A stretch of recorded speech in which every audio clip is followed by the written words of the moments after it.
ഹരേ കൃഷ്ണ കൃഷ്ണ കൃഷ്ണ ഹരേ ഹരേ, ഹരേ രാമ രാമ രാമ ഹരേ ഹരേ.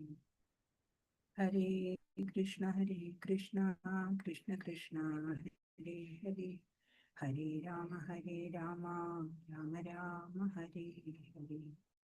ഹരേ കൃഷ്ണ കൃഷ്ണ കൃഷ്ണ ഹരേ ഹരേ, ഹരേ രാമ രാമ രാമ ഹരേ ഹരേ. ഓം നമോ ഭഗവതേ വാസുദേവായ. ഓം നമോ ഭഗവതേ വാസുദേവായ. ഓം നമോ ഭഗവതേ വാസുദേവായ. ഓം അജ്ഞാനതിമിരാന്ധസ്യ ജ്ഞാനാഞ്ജനശലാകയാ ചക്ഷുരുന്മീലിതം യേന തസ്മൈ ശ്രീ ഗുരവേ നമഃ. ശ്രീചൈതന്യമനോഭീഷ്ടം സ്ഥാപിതം യേന ഭൂതലേ സ്വയം രൂപകഥാ മഹ്യം ദദാതി സ്വപദാന്തികം. വന്ദേഹം ശ്രീഗുരോ ശ്രീയുതപദകമലം ശ്രീഗുരൂൻ വൈഷ്ണവാംശ്ച ശ്രീരൂപം സാഗ്രജാതം സഹഗണ രഘുനാഥാന്യുതം തം സജീവം സാദ്വൈതം സാവധൂതം പരിജനസഹിതം കൃഷ്ണചൈതന്യദേവം ശ്രീരാധാ കൃഷ്ണപാദാൻ സഹഗണ ലളിതാ ശ്രീവിശാഖാന്വിതാംശ്ച. ഹേ കൃഷ്ണ കരുണാ സിന്ധോ ദീനബന്ധോ ജഗത്പതേ ഗോപേശ ഗോപികാകാന്ത രാധാകാന്ത നമോസ്തുതേ. തപ്തകാഞ്ചന ഗൗരാംഗീ ശ്രീരാധേ വൃന്ദാവനേശ്വരി വൃഷഭാനുസുതേ ദേവി പ്രണമാമി ഹരിപ്രിയേ. ജയ ശ്രീകൃഷ്ണ ചൈതന്യ പ്രഭു നിത്യാനന്ദ ശ്രീ അദ്വൈത ഗദാധര ശ്രീവാസാദി ഗൗരഭക്തവൃന്ദ. ഹരേ കൃഷ്ണ കൃഷ്ണ കൃഷ്ണ ഹരേ ഹരേ, ഹരേ രാമ രാമ രാമ ഹരേ ഹരേ. ശ്രീ ശ്രീ രാധാ ഗോവിന്ദ് കി ജയ്, ശ്രീല പ്രഭുപാദ് കി ജയ്, ഗുരു മഹാരാജ് കി ജയ്. ഹരേ കൃഷ്ണ ഹരേ കൃഷ്ണ. എല്ലാവർക്കും പ്രണാമം. ഹരേ കൃഷ്ണ. ബ്ലാക്ക് ബോക്സ് മാത്രമേ കാണുന്നുള്ളൂ, മുഖങ്ങളൊന്നും കാണാനില്ല. ഹരേ കൃഷ്ണ. ശ്രീ ശ്രീ രാധാ ഗോവിന്ദ് ടെമ്പിൾ ഇസ്കോൺ മാംഗ്ലൂരിൽ നിന്നുള്ള ഭഗവത്ഗീത പഠന ക്ലാസ്സിലേക്ക് എല്ലാ ബ്ലാക്ക് ബോക്സുകൾക്കും സ്വാഗതം. മുഖങ്ങള് ചിലത് മാത്രമേ കാണുന്നുള്ളൂ, മറ്റെല്ലാം ബ്ലാക്ക് ബോക്സ് ആയിട്ടാണ് കാണുന്നത്. ഹരേ കൃഷ്ണ. അപ്പൊ നമ്മള് 17ാമത്തെ ദിവസത്തിലേക്ക് വന്നു. ശ്രദ്ധാത്രയ വിഭാഗ യോഗം, ശ്രദ്ധാ വിഭാഗങ്ങൾ എന്നുള്ള 17ാമത്തെ അധ്യായമാണ് നമ്മൾ ഇന്ന് നോക്കുന്നത്. അപ്പോൾ നമ്മൾ ഇന്നലെ കണ്ടത് ശാസ്ത്രപാലനം നടത്തുന്ന കൂട്ടര്, ശാസ്ത്രോക്തമായി ജീവിക്കാത്തവര്, അങ്ങനെ 2 കാറ്റഗറിയിൽപ്പെട്ട വ്യക്തികളെ കുറിച്ച് നമ്മൾ മനസ്സിലാക്കി അല്ലെ. അസുര സ്വഭാവമുള്ളവര് ധർമ്മശാസ്ത്ര നിബന്ധനകളൊന്നും അനുസരിക്കാതെയാണ് ജീവിക്കുക അല്ലെ. അവരുടെ ഭാവി എന്താ? ഒരു നീച ജന്മങ്ങളിലേക്കും ഭൗതിക ബന്ധനങ്ങളിലേക്കുമാണ് പതിക്കുന്നത്. പിന്നെ എന്നാലോ ദൈവിക ഗുണങ്ങളുള്ളവരും ധർമ്മശാസ്ത്രങ്ങൾക്ക് വഴങ്ങി നിയന്ത്രിതമായ ജീവിതം നയിക്കുന്നവരോ ക്രമേണ ആധ്യാത്മികമായിട്ടുള്ള പരിപൂർണതയെ പ്രാപിക്കുന്നു എന്ന് നമ്മൾ കണ്ടു അല്ലേ. ഇപ്പോ ദൈവിക ഗുണങ്ങളുള്ളവരും ഒക്കെ എങ്ങനെയാണ് വർത്തിക്കുന്നത് അതൊക്കെ ഭഗവാൻ നമുക്ക് പറഞ്ഞു തന്നു. മാത്രല്ല കാമം, ക്രോധം, ലോഭം എന്നിവയെ ബുദ്ധിയുള്ളവർ ഉപേക്ഷിക്കണം, അത് അല്ലെങ്കിൽ നമ്മുടെ ശ്രേയസ്സിന് അത് വിലങ്ങുതടിയാവും എന്നൊക്കെ നമ്മൾക്ക് പറഞ്ഞു തന്നു. ഈ അധ്യായം ശ്രദ്ധാവിഭാഗങ്ങൾ എന്നുള്ള ഈ അധ്യായം ത്രിഗുണങ്ങളുമായിട്ട് ബന്ധപ്പെട്ടതും അവയിൽ നിന്ന് ഉരുത്തിരിഞ്ഞതുമായിട്ടുള്ള 3 തരം വിശ്വാസങ്ങളുണ്ട്. ശ്രദ്ധ എന്നാ പറയാ അതിന്. അത് ആഹാരത്തിന്റെ കാര്യത്തിലാവട്ടെ, യജ്ഞം, ദാനം, തപസ് എന്നിവയുടെ കാര്യത്തിലാവട്ടെ, എല്ലാം 3 കാറ്റഗറിയിൽ പെടുന്ന ഇതാണ്. സത്വം, രജസ്, തമസ് എന്ന ആ ഗുണങ്ങളിൽ അധിഷ്ഠിതമായിട്ടുള്ള വിശ്വാസം ഉള്ളവര് എങ്ങനെ പ്രവൃത്തി ചെയ്യുന്നു എന്ന് നമ്മൾക്ക് പറഞ്ഞു തരുന്നുണ്ട്. ഇപ്പൊ സാത്വികമായിട്ട് ധർമ്മശാസ്ത്രങ്ങൾ അനുസരിച്ച് ചെയ്യുന്ന കർമ്മങ്ങള് നമ്മുടെ ചിത്തശുദ്ധി വരുത്തും അല്ലെ, ഭഗവാനിലുള്ള ഭക്തി വർദ്ധിപ്പിക്കും, അതൊക്കെ നമുക്കറിയാം. അപ്പൊ എന്താണ് ശ്രദ്ധ എന്ന് വെച്ചാല് ദൃഢവിശ്വാസാണ്. എന്തിനോട് ദൃഢവിശ്വാസം? ഗുരുവാക്യങ്ങളില്, ശാസ്ത്രങ്ങളില്, ഒക്കെയുള്ള ആ വിശ്വാസം, അത് തന്നെയാണ് ശ്രദ്ധ. ഫെയ്ത്ത് ഈസ് ഫൗണ്ടേഷൻ എന്ന് പറയും അല്ലെ. അപ്പൊ ഈ ശ്രദ്ധ തന്നെ 3 തരമുണ്ട് എന്നാണ്. സത്വ, രജ, തമോ. ഇത് വിഭജിച്ച് പറഞ്ഞു തരികയാണ് ഭഗവാൻ നമുക്കിവിടെ. അപ്പൊ ഏത് തരം ശ്രദ്ധയിലൂടെ ഭഗവാനിലേക്ക് എത്താം എന്നും ഇവിടെ കാണിക്കുന്നുണ്ട്. അപ്പോ ഈ ജീവിതം പരമപദപ്രാപ്തിയിലേക്ക് എത്തണമെന്നുണ്ടെങ്കിൽ നമ്മൾ എന്ത് വേണം? സത്യദർശികളുടെ വാക്കായിട്ടുള്ള ശാസ്ത്രത്തെ പ്രമാണമാക്കണം എന്ന് പറഞ്ഞു. എന്നാലേ ഇതറിയാനും അതുപോലെ അനുസരിക്കാനും എല്ലാവർക്കും സാധിക്കില്ല. കാരണം എന്താ? ത്രിഗുണങ്ങളുടെ പ്രഭാവം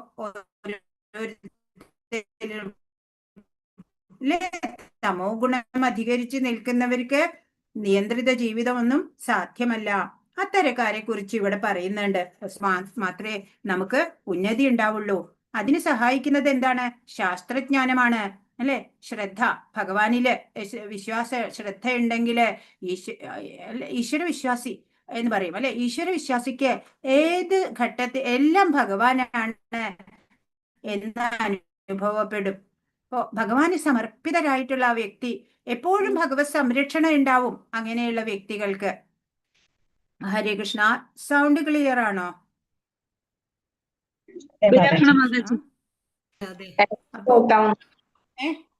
ഇടയ്ക്ക് പോണുണ്ടോ? ഇടയ്ക്ക് ബ്രേക്ക് ആവുന്നുണ്ട്. വീഡിയോ ഓഫ് ചെയ്താലോ?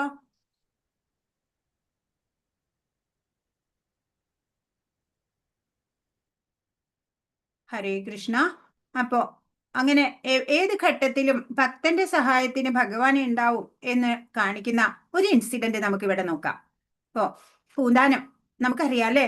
ശ്രീ ഗുരുവായൂരപ്പന്റെ ആ ഉത്തമ ഭക്തനായിട്ടുള്ള ആ ഉത്തമനായിരിക്കുന്ന ആ പൂന്താനം നമ്പൂതിരി അല്ലെ. അദ്ദേഹം അന്നത്തെ കാലം അല്ലെ, അന്ന് ഇതുപോലെയുള്ള തിരക്കുകളൊന്നുമില്ല ഗുരുവായൂര്. പിന്നെ ഇത്ര വലിയ സെറ്റപ്പ് ഒന്നും ആയിട്ടില്ല അന്നൊക്കെ. ഈ ചുറ്റമ്പലത്തിൽ നമ്മുടെ പ്രദക്ഷിണ വഴിയൊക്കെ മണലായിരുന്നു, മണൽ വിരിച്ച ഭാഗങ്ങളൊക്കെ ആയിരുന്നു. അതുപോട്ടെ, അതല്ല ഇപ്പൊ അടുത്ത വിഷയം. അപ്പോ അദ്ദേഹം ഇല്ലത്ത് നിന്ന് ഗുരുവായൂരപ്പനെ ദർശിക്കാൻ പുറപ്പെടുകയാണ്. വാകച്ചാർത്ത് തൊഴണം, അതാ ഉദ്ദേശം. ഒരുപാട് ദൂരം നടന്നിട്ട് വേണം. അദ്ദേഹത്തിന്റെ വീട് മലപ്പുറം ജില്ലയിലോ മറ്റാണ് അല്ലെ. അപ്പോ അന്നൊക്കെ നടന്നു തന്നെ വരുന്നത്. അങ്ങനെ കയ്യിൽ ഒരു വിളക്കും ഓലക്കുടയും മാത്രം പിടിച്ച് നടക്കുകയാണ്. കുറെ ദൂരം നടന്നപ്പോഴേക്കും നേരം ഇരുട്ടി. അങ്ങനെ രാത്രി കുറച്ച് നടന്നപ്പോ കുറച്ച് കള്ളന്മാര് കുറച്ചു പേര് മുന്നിൽ വന്നു നിന്നു. വിളക്ക് തട്ടിക്കളഞ്ഞു, കൊടയോ വലിച്ചെറിഞ്ഞു. കയ്യിലുള്ളത് തരാൻ ആവശ്യപ്പെട്ടു. ഭയന്ന് വിറച്ചു പൂന്താനം. ഗുരുവായൂരപ്പനെ തന്നെ ഉറക്കെ വിളിച്ചു, ഗുരുവായൂരപ്പാ എന്ന് വിളിച്ചു. ഒരു കള്ളൻ പരിഹാസത്തില് വിളി കേട്ടു. അങ്ങനെ കുറച്ചു നിമിഷത്തില് ഉള്ളിൽ തന്നെ കോഴിക്കോട് സാമൂതിരിയുടെ മന്ത്രി മങ്ങാട്ടച്ചൻ കുതിരപ്പുറത്ത് അവിടെ എത്തുകയാണ്. കൊള്ളക്കാരോട് എതിരിട്ടു. അങ്ങനെ കുറെ സമയം പൂന്താനം ഇതൊക്കെ കണ്ട് വിറങ്ങലിച്ച് നിന്നുപോയി. മങ്ങാട്ടച്ചൻ തട്ടി വിളിച്ചു, പേടിക്കണ്ട, അവരൊക്കെ പോയി, ഇനി യാത്ര തുടർന്നോളൂ എന്ന് പറഞ്ഞു. രണ്ടുപേരും കുറച്ചു ദൂരം ഒരുമിച്ച് നടന്നു. ഇനി ഭയപ്പെടാതെ പോയിക്കോളൂ എന്ന് പറഞ്ഞ് മങ്ങാട്ടച്ചൻ തിരിച്ചു പോകാൻ ഒരുങ്ങി. ആ സമയം പൂന്താനം പറഞ്ഞു, അങ്ങ് തക്ക സമയത്ത് വന്ന് എന്നെ രക്ഷിച്ചു. അങ്ങേക്ക് തരാനോ എന്റെ കയ്യിൽ ഒന്നുമില്ല. അപ്പൊ ഓർമ്മ വന്നു, ഒരു പഴയ മോതിരമുണ്ട് കയ്യില്. അപ്പോ ആ കയ്യിൽ കിടന്ന മോതിരം എടുത്തിട്ട് പറഞ്ഞു, ഇത് അങ്ങ് സ്വീകരിക്കണം, എന്റെ ഒരു സന്തോഷാണ് എന്ന് പറഞ്ഞ് നിർബന്ധിച്ചു അദ്ദേഹത്തിന്. അദ്ദേഹം അത് വാങ്ങി പോയി. അങ്ങനെ ഇദ്ദേഹം പിന്നെയും നടന്നു, കുറെ നടന്ന് വെളുപ്പാങ്കാലമായി. പൂന്താനം ക്ഷേത്രത്തിലെത്തി കുളിച്ച് നിർമാല്യം തൊഴാൻ ആളുകൾക്കിടയിൽ വന്ന് നിൽപ്പായി. അങ്ങനെ നട തുറന്നു. ബാലഗോപാലന്റെ ആ രൂപം, മന്ദഹാസം പൊഴിക്കുന്ന മുഖം, ആ രത്ന കിരീടം, മാറിലിങ്ങനെ വനമാല, കയ്യില് പൊന്നോടക്കുഴല്, മഞ്ഞപ്പട്ടുണ്ട് അരയില്. ബാലമുകുന്ദനെ കണ്ട് എല്ലാവരും വണങ്ങി അല്ലേ. ഭഗവാനെ എത്ര തൊഴുതാലാ മതിയാവുക അല്ലേ. ഇപ്പൊ തലേന്നത്തെ ആഭരണങ്ങളൊക്കെ പൂജാരി എടുത്തു മാറ്റാൻ തുടങ്ങി. സ്വർണ്ണാഭരണങ്ങളൊക്കെ അഴിച്ചു ഭദ്രമായിട്ട് വെച്ചു. മഞ്ഞ പട്ടൊക്കെ മാറ്റി, ചന്ദന ചാർത്തൊക്കെ കുറേശ്ശെ ഇങ്ങനെ മാറ്റി. പെട്ടെന്ന് പൂജാരി ശ്രീകോവിലിൽ നിന്ന് പുറത്തു വന്നിട്ട് ചോദിച്ചു, പൂന്താനം നമ്പൂതിരി ഉണ്ടോ ഇവിടെ എന്ന് ചോദിച്ചു. പൂന്താനം അത്ഭുതപ്പെട്ടു. എന്താ ഇപ്പോ? അങ്ങനെ മുന്നിലെത്തി. ഒരു മോതിരോ അല്പം ചന്ദനോ പൂന്താനത്തിന് വിഗ്രഹത്തിൽ ഒരു മോതിരമുണ്ട്, അത് പൂന്താനത്തിന് നൽകണം എന്ന് സ്വപ്നമല്ലേ ഞാൻ കരുതി. എന്നാൽ ഇപ്പോൾ വിഗ്രഹത്തിൽ ഒരു മോതിരം കാണായി. പൂന്താനം ഓർത്തു, രാത്രി മങ്ങാട്ടച്ഛനായി വന്നത് മറ്റാരുമല്ല. ഹരേ കൃഷ്ണ. ഹരേ കൃഷ്ണ. പോകാം നമുക്ക് 17-ാം അധ്യായത്തിലേക്ക്.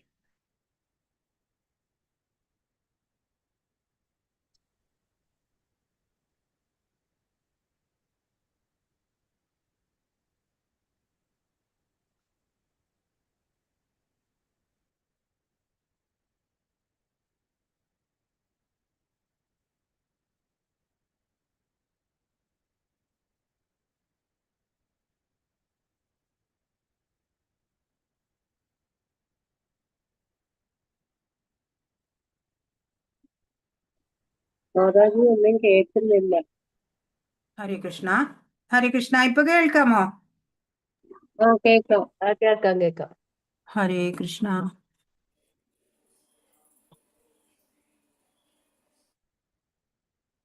ഹരേ കൃഷ്ണ. ശരിയാവുന്നില്ല. ഫുൾ സ്ക്രീൻ ആക്കാൻ നോക്കുമ്പോ ശരിയാവുന്നില്ല.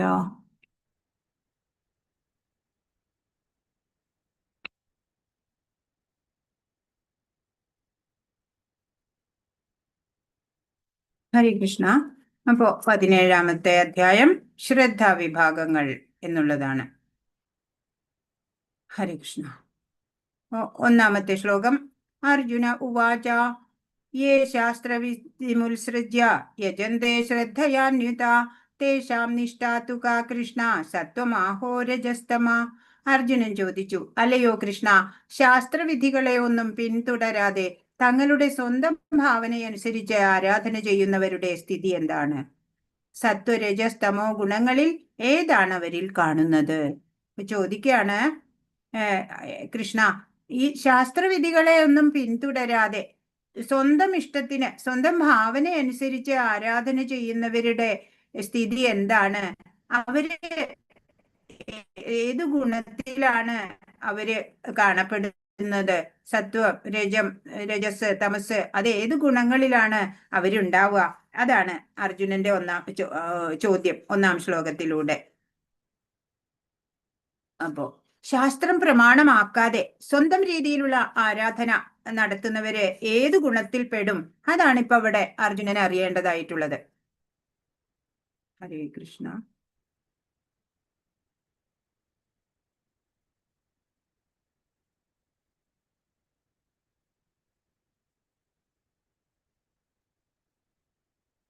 ഹരേ കൃഷ്ണ. അപ്പൊ അതാണ് ചോദിച്ചത്. അപ്പൊ ഭഗവാൻ അതിന് അല്ല 3-ാമത്തെ ശ്ലോകത്തിലൂടെ ഭഗവാനാണ് മറുപടി പറയുന്നത്. സത്വാനുരൂപ സർവസ്യ ശ്രദ്ധ ഭവതി ഭാരത ശ്രദ്ധാമയോയം പുരുഷോ യോ യശ്രദ്ധ സ ഏവ സ. വ്യത്യസ്തമായ പ്രകൃതി ഗുണങ്ങളിൽ സ്ഥിതി ചെയ്യുന്നതിനനുസരിച്ച് അല്ലയോ ഭാരതശ്രേഷ്ഠ, ഓരോ വ്യക്തിയും ഓരോ തരത്തിലുള്ള വിശ്വാസത്തെ വളർത്തിയെടുക്കുന്നു. താനാർജിച്ച ഗുണങ്ങൾക്കനുസരിച്ച് ജീവസത്തകളെ ഓരോ പ്രത്യേക വിശ്വാസമുള്ളവരെന്ന് പറയപ്പെടുന്നു. അപ്പൊ ഭഗവാൻ പറയാണ്, ശാസ്ത്രോക്ത നിയമങ്ങളും നിബന്ധനകളും അറിഞ്ഞിട്ടും അലസത മൂലം അവയെ അനുസരിക്കാതിരിക്കുന്നത് ഈ ഭൗതിക പ്രകൃതിയുടെ ത്രിഗുണ പ്രഭാവത്താൽ തന്നെയാണ്. ഭൗതിക പ്രകൃതിയുമായി ബന്ധപ്പെട്ടിരിക്കുന്നത് കൊണ്ട് ത്രിഗുണ സംസർഗം അനുസരിച്ച് വിവിധ രീതിയിലുള്ള മനോഭാവങ്ങള് ജീവാത്മാവിന് ഉണ്ടാവുകയാണ്. അപ്പൊ ആധ്യാത്മിക ആചാര്യനെ ആശ്രയിക്കണം നമ്മൾ ഓരോരുത്തരും. അങ്ങനെ പരിശീലനം നേടി ഉയർന്ന ഗുണത്തിലേക്ക് നമ്മൾ വരണം. ഇപ്പോ പ്രകൃതി ഗുണങ്ങളില് വ്യത്യസ്തമായ ഗുണങ്ങളില് സ്ഥിതി ചെയ്യുന്നതനുസരിച്ചാണ് ഓരോരുത്തരിലും ഓരോ വിശ്വാസങ്ങള് വളർന്നു വരുന്നത്. അങ്ങനെ താൻ ആർജിച്ച ഗുണങ്ങൾക്കനുസരിച്ചാണ് ഓരോരുത്തരെയും പ്രത്യേക വിശ്വാസത്തിൽ പെടുന്നവർ എന്ന് നമുക്ക് കണക്കാക്കാൻ സാധിക്കുന്നത്. 4-ാമത്തെ ശ്ലോകം.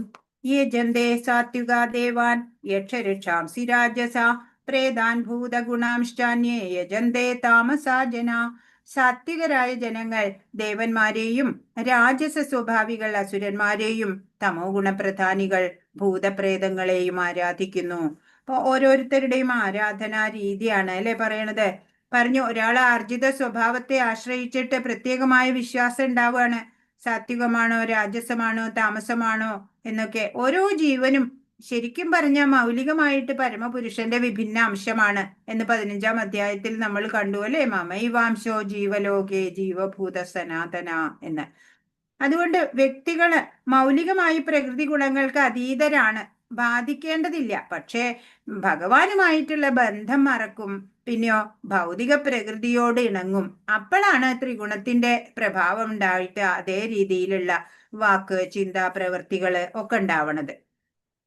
അപ്പൊ അതാണ് സാത്വികന്മാര് ദേവന്മാരെയാണ് ആരാധിക്കുക, രാജസ സ്വഭാവികൾ അസുരരെ ആരാധിക്കും, തമോ ഗുണപ്രധാനികളെ ഭൂതപ്രേതങ്ങളെ ആരാധിക്കും.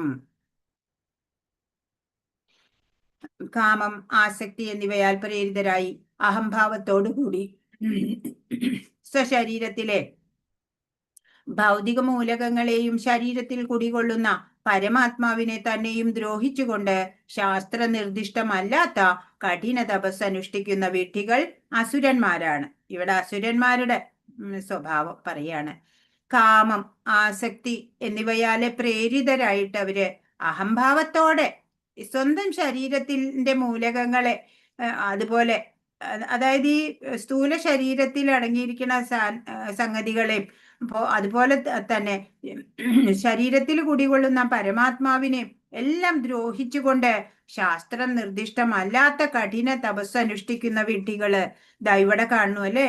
തല മണ്ണിൽ കുഴിച്ചിട്ടിട്ട് ആസുരീക പ്രവൃത്തികളാ ഇതൊക്കെ അല്ലെ? അവര് ബുദ്ധിയില്ലാത്തവരാണ്, വിഡ്ഢികളാണ്. ആഹാരത്തിന്റെ കാര്യത്തില് ഈ 3 കാറ്റഗറിയിൽ പെടുന്നവര് എങ്ങനെയാണ് എന്ന് നമുക്ക് നോക്കാം. ആഹാരം, യജ്ഞം, ദാനം, തപസ്, ഇത് 3ലും ഇങ്ങനെ 3 ഗുണങ്ങളിൽ പെട്ടവരുടെ വ്യത്യസ്തതകൾ ഉണ്ട് എന്ന് ഭഗവാൻ പറയാണ്. 7ാമത്തെ ശ്ലോകം. ആഹാരസ്ത്വപി സർവസ്യ ത്രിവിധോ ഭവതി പ്രിയ യജ്ഞസ്തപസ്തഥാദാനം തേഷാം ഭേദമിമം ശൃണു. മനുഷ്യർക്ക് ഭക്ഷണ വിഷയത്തിൽ പോലും ഇഷ്ടാനിഷ്ടങ്ങൾ ഭൗതിക പ്രകൃതിയുടെ ത്രിഗുണങ്ങൾ അനുസരിച്ചായിരിക്കും. യജ്ഞങ്ങൾ, തപസ്, ദാനം എന്നിവയുടെ കാര്യത്തിലും അങ്ങനെ തന്നെ. ഇവയുടെ വ്യത്യാസങ്ങളെ പറ്റി കേട്ടുകൊള്ളുക. ഭഗവാൻ പറയാണ്, ത്രിഗുണങ്ങളുടെ ഏറ്റക്കുറച്ചിലനുസരിച്ച് ഭക്ഷണ കാര്യത്തിലായാലും യജ്ഞം, ദാനം, തപസ് എന്നിവയിലും എല്ലാം വ്യത്യാസം ഉണ്ടാവും. സത്വരജ തമോ ഗുണങ്ങളിലുള്ള പ്രത്യേകതകൾ എന്താണെന്ന് ഇവിടെ പറയാം, കേട്ടുകൊള്ളുക എന്ന് ഭഗവാൻ പറയാണ്. ഇനി സത്വ ഗുണത്തിൽപ്പെട്ട ആഹാരത്തെ കുറിച്ചാണ് 8ാമത്തെ ശ്ലോകം പറയുന്നത്. ആയുസത്വബലാരോഗ്യ സുഖ പ്രീതി വിവർധന രസ്യ സ്നിഗ്ധ സ്ഥിരാഹൃദ്യ ആഹാര സാത്വിക പ്രിയ. ദീർഘായുസ്സും നിലനിൽപ്പിനെ തന്നെ ശുദ്ധീകരിക്കുന്നതും ബലം നൽകുന്നതും ആരോഗ്യത്തെയും സന്തുഷ്ടിയെയും സംതൃപ്തിയെയും വളർത്തുന്നതും രസവത്തും പ്രീതികരവും സ്നിഗ്ധവും ആസ്വാദ്യവുമായ ആഹാരമായിരിക്കും സാത്വിക സ്വഭാവികൾക്ക് ഇഷ്ടം. അപ്പൊ സാത്വിക ആഹാരത്തിനെ കുറിച്ചാണ് ഇവിടെ ഭഗവാൻ പറയണത്. എന്താണ് സാത്വിക ആഹാരം എന്ന് വെച്ചാല് അതാ ഇവിടെ പറയണത്. അപ്പോ ദീർഘായുസ് നൽകുന്നത്. ഇപ്പൊ സാത്വിക ആഹാരത്തില് fresh fruits, vegetables, milk and milk products ഇതൊക്കെ വരും അല്ലെ? അതല്ലാതെ മറ്റുള്ളതല്ല വരിക. ദീർഘായുസിനെയും നിലനിൽപ്പിനെ ശുദ്ധീകരിക്കുന്നതും ബലം നൽകുന്നതും ആരോഗ്യം, സന്തുഷ്ടി, സംതൃപ്തിയൊക്കെ വളർത്തുന്നതും രസവത്തായത്, പ്രീതികരമായത്, സ്നിഗ്ധമായത്, നെയ്യൊക്കെ സ്നിഗ്ധമായത് അല്ലെ, ആസ്വാദ്യവുമായിട്ടുള്ള ആഹാരമാണ് സാത്വിക സ്വഭാവികൾക്ക് ഇഷ്ടം. അപ്പൊ അതാണ് ഇവിടെ കാണിച്ചിരിക്കുന്നത് അല്ലെ? നല്ല കേരള സ്റ്റൈലിലുള്ള സദ്യ, അതൊക്കെ സാത്വികമാണെന്ന് വേണമെങ്കിൽ പറയാം. ഇസ്കോൺ ഡിവോട്ടീസ് ഒക്കെ പരിശുദ്ധമായിട്ട് ആഹാരം തയ്യാറാക്കും അല്ലെ? എന്നിട്ട് സാത്വിക ആഹാരം തയ്യാറാക്കിയിട്ട് ഭഗവാന് നിവേദിക്കും. തുളസിയിലയൊക്കെ വെച്ചിട്ട് ഭഗവാൻ അത് സ്വീകരിച്ചതിന് ശേഷം പ്രസാദമായിട്ട് നമ്മൾ കഴിക്കും സാത്വിക ആഹാരം. ഇനിയോ രാജസാഹാരം എങ്ങനെയുള്ളതാ? കയ്പ്, പുളിപ്പ്, ഉപ്പുരസം, കടുത്ത ചൂട്, എരിവ്, വരൾച്ച എന്നിവ കൂടുതലുള്ള ആഹാര പദാർത്ഥങ്ങളെ രാജസ സ്വഭാവികൾ ഇഷ്ടപ്പെടുന്നു. ഇത്തരം ഭക്ഷ്യങ്ങൾ ദുഃഖത്തിനും രോഗങ്ങൾക്കും വഴിവെക്കുന്നവയാണ്. ഇപ്പൊ രാജസ സ്വഭാവത്തിലുള്ള ധാരാളം മസാലകളൊക്കെ ചേർത്ത ആഹാരമൊക്കെ കഴിച്ചാല് ഒരു രോഗങ്ങളൊക്കെ വരാൻ സാധ്യത ഉണ്ട് അല്ലെ? അപ്പൊ അതാ ഇവിടെ പറയണത്. ഹരേ കൃഷ്ണ. ഇവിടെ പിക്ചറിൽ നോക്കൂ, മുളകിന്റെ കുളത്തിലാ നിക്കണേ.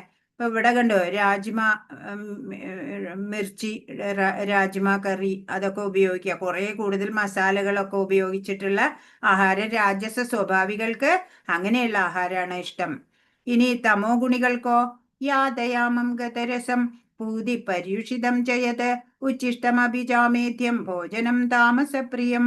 3 മണിക്കൂറിന് മുമ്പ് പാകം ചെയ്തതും സ്വാദ് നഷ്ടപ്പെട്ടതും ദുർഗന്ധമുള്ളതും ഉച്ഛിഷ്ടവും തൊടാൻ കൊള്ളാത്തതുമായ ഭക്ഷണങ്ങളെയാണ് താമസ സ്വഭാവികൾ ഇഷ്ടപ്പെടുന്നത്. തമോ ഗുണത്തിലുള്ളവർക്ക് ഫ്രഷ് ഫുഡൊന്നും ഇഷ്ടമല്ല അല്ലെ. കുറച്ച് പഴക്കം ചെന്ന് ദുർഗന്ധമുള്ളത് അല്ലെ, സ്വാദിൽ നഷ്ടപ്പെട്ടു പോയത്, അങ്ങനെയുള്ള മറ്റുള്ളവർ കഴിച്ചതിന്റെ ഉച്ഛിഷ്ടം, അങ്ങനെയുള്ളതൊക്കെയാണ് താമസ സ്വഭാവികൾ ഇഷ്ടപ്പെടുക. ഇപ്പൊ ഇവിടെ നോക്കൂ, ഫംഗസ് വന്ന കേക്ക് അതൊക്കെ അവർ കഴിക്കും അല്ലെ. പഴകിയ കേക്കുകള്, അതുപോലെ അഴുകിപ്പോയ ഫ്രൂട്ട്സ്, അങ്ങനെയൊക്കെ ആ താമസ സ്വഭാവികള് ഇഷ്ടപ്പെടും. ശുഷ്കിച്ചു പോയ പഴങ്ങള്, അതൊക്കെ. 11 അഫലാകാംക്ഷിഭിർയജ്ഞോ വിധി ദിഷ്ടോ യജ്യതേ യഷ്ടവ്യമേവേദി മനഃ സമാധായ സ സാത്വിക. അപ്പൊ സാത്വിക യജ്ഞത്തിനെ പറ്റി പറയാണ്. എന്താണ് സാത്വിക യജ്ഞം? യജ്ഞങ്ങളിൽ വെച്ച് ഫലോദ്ദേശമില്ലാതെയും സശ്രദ്ധമായും വേദവിധി പ്രകാരം കർത്തവ്യബോധത്തോടെ അനുഷ്ഠിക്കപ്പെടുന്ന യജ്ഞമത്രേ സാത്വികം.